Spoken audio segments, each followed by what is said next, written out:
The Lead Mask Case. On August 20th, 1966, a young boy was flying a kite on a quiet hillside in Niterói, Brazil. He didn't expect to find anything unusual, but as he climbed the ridge, he noticed something strange lying in the grass.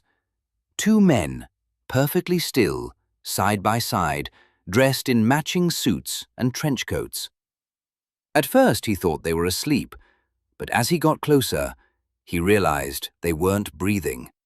Both men were dead, and beside them lay one of the strangest clues in true crime history: two homemade lead masks. Masks designed not to hide their identities, but to protect their eyes from something. No one knew it then, but this discovery would spark one of Brazil's most haunting unsolved mysteries, a case that still confuses investigators almost 60 years later. Police soon learned the men were Manoel Pereira da Cruz and Miguel José Viana, two electronics technicians from a town hours away. They were not criminals, not drifters, not spies, just two quiet men who repaired radios for a living. But then investigators uncovered their last known movements, and that's where everything shifted. On August 17th, they told their families they were leaving to buy supplies for a work project. They carried with them a large sum of cash, their matching raincoats, and a notebook.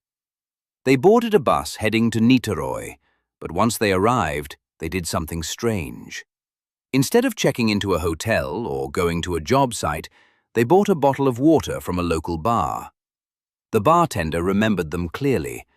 They seemed anxious, nervous. One of the men kept looking over his shoulder. Before leaving, Miguel said something odd. "We'll return the bottle later." He never did. When police finally examined the notebook found beside the bodies, the contents made the case even more unsettling. Inside, written in Portuguese, were the following instructions: 4:30 p.m., be at the agreed place. 6:30 p.m., ingest capsules.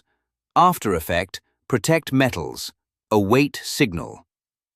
No one knows what the capsules were. No one ever found a signal device, and the phrase protect metals remains a mystery. But then there were the masks.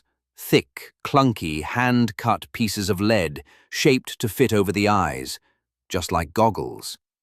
Why would two ordinary repairmen travel miles away, ingest unknown pills, put on lead masks, and lie down on a hillside to wait? Investigators explored every theory. 1. A failed spiritual experiment. Friends of the men told police that Manoel and Miguel were part of a local spiritualist group. Some believed you could communicate with higher beings or see visions if you used the right combination of light magnetism and electrical equipment. If this was true, the masks might have been meant to protect them from a blinding flash of energy they expected to witness. But why take pills? And why die together in a remote place? No answers. 2. A criminal setup. Another theory suggested they were murdered, their deaths staged to look like a bizarre ritual. But there were no signs of struggle, no injuries, no poison detected in the tissue samples police managed to collect. Still, their internal organs were allowed to decay before proper testing, so it's possible something was missed. 3. Contact with something not human. This theory is less about aliens and more about the men themselves.